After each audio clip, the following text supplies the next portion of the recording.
Jonathan Edwards, o grande avivalista, 1703-1758. Há 2 séculos, o mundo fala do famoso sermão Pecadores nas mãos de um Deus irado, e dos ouvintes que se agarravam aos bancos pensando que iam cair no fogo eterno. Esse fato foi apenas um dos muitos que aconteceram nas reuniões em que o Espírito Santo desvendava os olhos dos presentes para contemplarem as glórias do céu e a realidade do castigo, que está bem perto dos que se encontram afastados de Deus. Jonathan Edwards, entre os homens, era o vulto maior nesse avivamento, intitulado, na ocasião, Grande Despertamento. Sua vida é um exemplo destacado de consagração ao Senhor para o desenvolvimento maior do intelecto e, sem qualquer interesse próprio, de deixar o Espírito Santo usar o mesmo intelecto como instrumento nas suas mãos.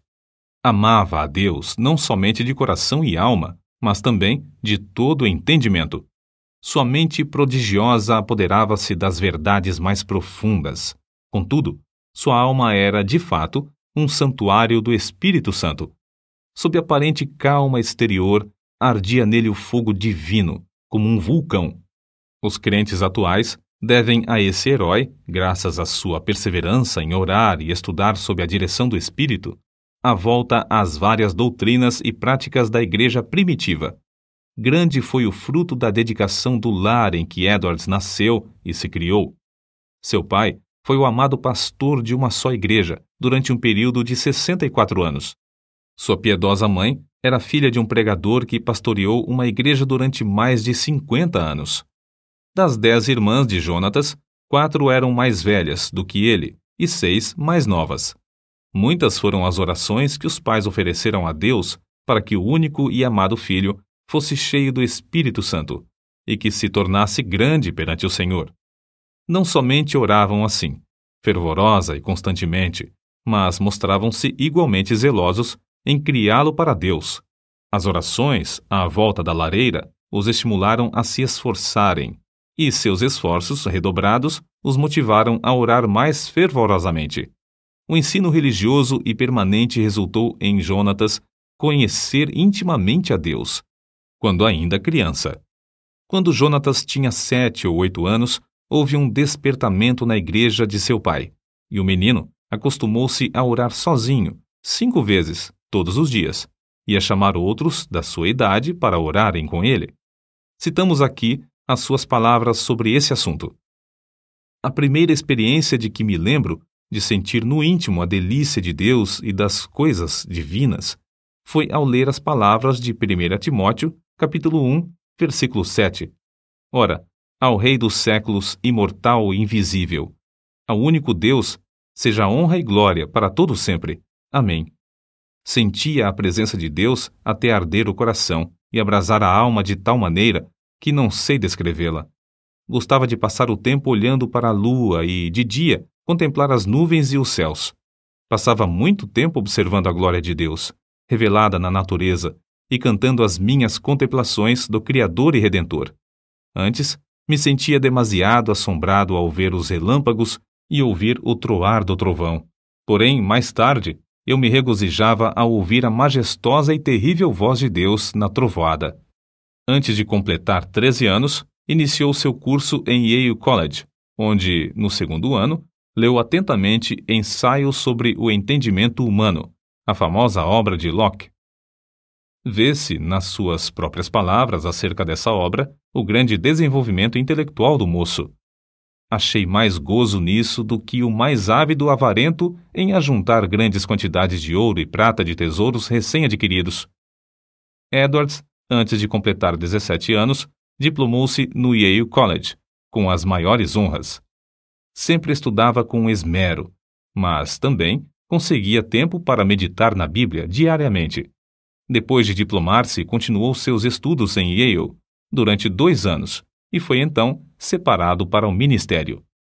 Foi nessa altura que seu biógrafo escreveu acerca de seu costume de dedicar certos dias para jejuar, orar e examinar-se a si mesmo. Acerca da sua consagração, com a idade de 20 anos, Edwards escreveu: Dediquei-me solenemente a Deus, e o fiz por escrito, entregando a mim mesmo e tudo o que me pertencia ao Senhor, para não ser mais meu qualquer sentido, para não me comportar como quem tivesse direitos de forma alguma, travando, assim, uma batalha com o mundo, a carne e Satanás, até o fim da vida. Alguém assim se referiu a Jonatas. Sua constante e solene comunhão com Deus, em secreto, fazia com que o rosto dele brilhasse perante o próximo, e sua aparência, semblante, palavras e todo o seu comportamento eram acompanhados de serenidade, gravidade e solenidade. Aos 24 anos, casou-se com Sarah Pierrepont, filha de um pastor, e desse enlace nasceram, como na família do pai de Edwards, 11 filhos.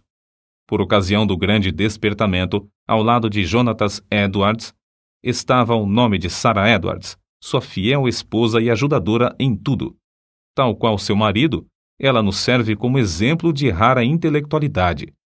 Profundamente estudiosa, inteiramente entregue ao serviço de Deus, ela era conhecida por sua santa dedicação ao lar, pelo modo de criar seus filhos e pela economia que praticava, movida pelas palavras de Cristo, para que nada se perca. Mas, antes de tudo, tanto ela como seu marido eram conhecidos por suas experiências com a oração. Faz-se menção, destacada, de um período de 3 anos, especialmente, durante o qual, apesar de gozar de perfeita saúde, ficava repetidas vezes sem forças por causa das revelações do céu. A sua vida inteira foi de intenso gozo no Senhor. Jonatas Edwards costumava passar 13 horas todos os dias, estudando e orando. Sua esposa também o acompanhava na oração, diariamente. Depois da última refeição, ele deixava toda a lida a fim de passar 1 hora com a família.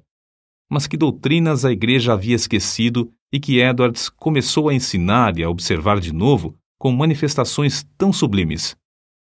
Basta uma leitura superficial para descobrir que a doutrina a qual deu mais ênfase foi a do novo nascimento, apresentando-a como uma experiência certa e definida, em contraste com a ideia da Igreja Romana e de várias denominações.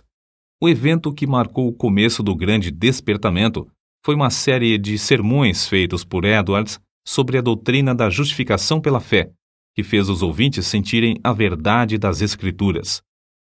O foco de seus sermões era de que toda a boca ficará fechada no dia do juízo, e que não há coisa alguma que, por um momento, evite que o pecador caia no inferno, senão o bel prazer de Deus.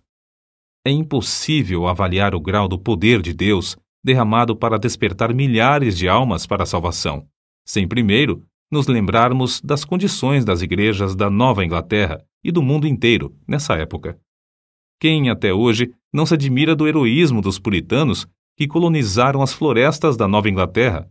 Passara, porém, essa glória e a igreja, indiferente e cheia de pecado, encontrava-se face ao maior desastre. Parecia que Deus não queria abençoar a obra dos puritanos, obra que existiu unicamente para a sua glória. Por isso, no mesmo grau em que havia coragem e ardor entre os pioneiros, houve entre os filhos perplexidade e confusão. Se não pudessem alcançar de novo a espiritualidade, só lhes restava esperar o juízo dos céus. O famoso sermão de Edwards, Pecadores nas mãos de um Deus irado, merece menção especial. O povo, ao entrar para o culto, mostrava um espírito leviano e mesmo de desrespeito diante dos 5 pregadores que estavam presentes. Jonatas Edwards foi escolhido para pregar. Era homem de 2 metros de altura, seu rosto tinha aspecto quase feminino e o corpo magro de jejuar e orar. Sem quaisquer gestos, encostado num braço sobre a tribuna, segurando o manuscrito na outra mão, falava com voz monótona. Discursou sobre o texto de Deuteronômio, capítulo 32, versículo 35, ao tempo em que resvalar o seu pé. Depois de explicar a passagem, acrescentou que nada evitava, por um momento, que os pecadores caíssem no inferno, a não ser a própria vontade de Deus, que Deus estava mais encolerizado com alguns dos ouvintes do que com muitas pessoas que já estavam no inferno, que o pecado era como um fogo encerrado dentro do pecador e, com a permissão de Deus, pronto a transformar-se em fornalha de fogo e enxofre, e que somente a vontade do Deus indignado os guardava da morte instantânea. Prosseguiu então, aplicando o texto ao auditório. Aí está o inferno com a boca aberta. Não existe coisa alguma sobre a qual vós vos possais firmar e segurar. Entre vós e o inferno existe apenas a atmosfera. Há atualmente nuvens negras da ira de Deus pairando sobre vossas cabeças, predizendo tempestades espantosas com grandes trovões.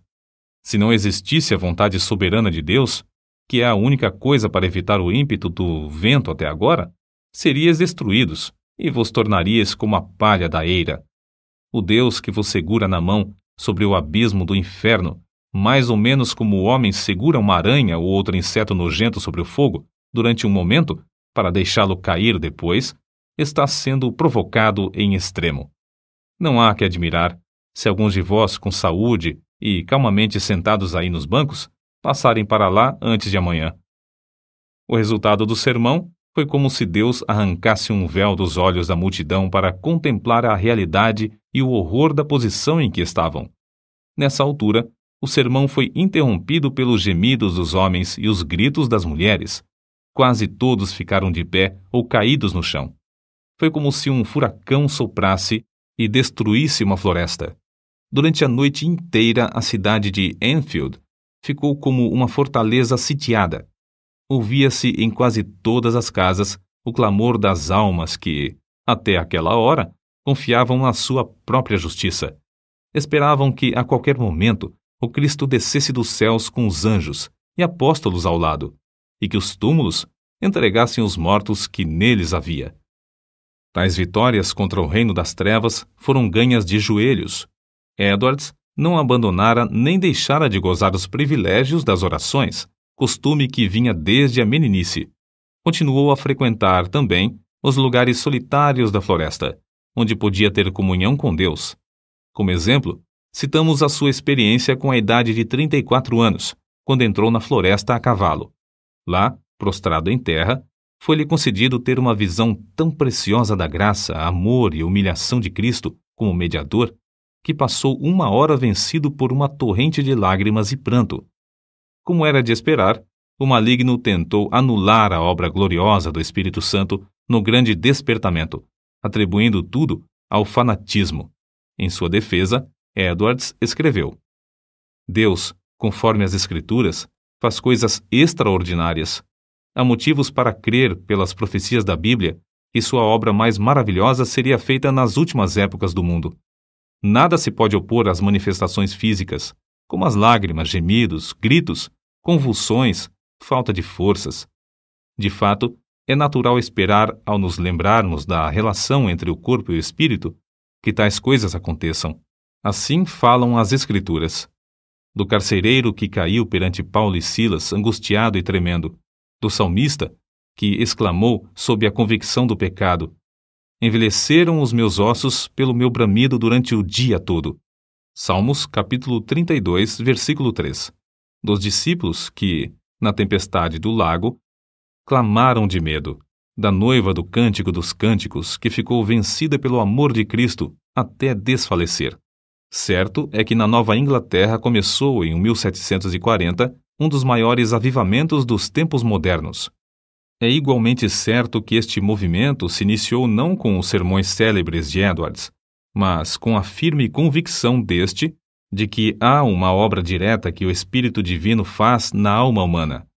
Note-se bem, não foram seus sermões monótonos, nem a eloquência extraordinária de alguns como George Whitefield, mas, sim, a obra do Espírito Santo no coração dos mortos espiritualmente, que, começando em Northampton, espalhou-se por toda a Nova Inglaterra e pelas colônias da América do Norte, chegando até a Escócia e a Inglaterra. No meio de uma época da maior decadência, a Igreja de Cristo, entre a população escassa da Nova Inglaterra, despertou e foram arrebatadas de 30 a 50 mil almas do inferno, durante um período de 2 a 3 anos. No meio das suas lutas, sem ninguém esperar, a vida de Jonathan Edwards foi tirada da terra. Apareceu a varíola em Princeton, e um hábil médico foi chamado da Filadélfia para inocular os estudantes. O nosso pregador e 2 de suas filhas foram também vacinados. Na febre que resultou, as forças de nosso herói diminuíram gradualmente até que, um mês depois, faleceu. Assim diz um de seus biógrafos. Em todo o mundo onde se falava o inglês, era considerado o maior erudito desde os dias do apóstolo Paulo ou de Agostinho.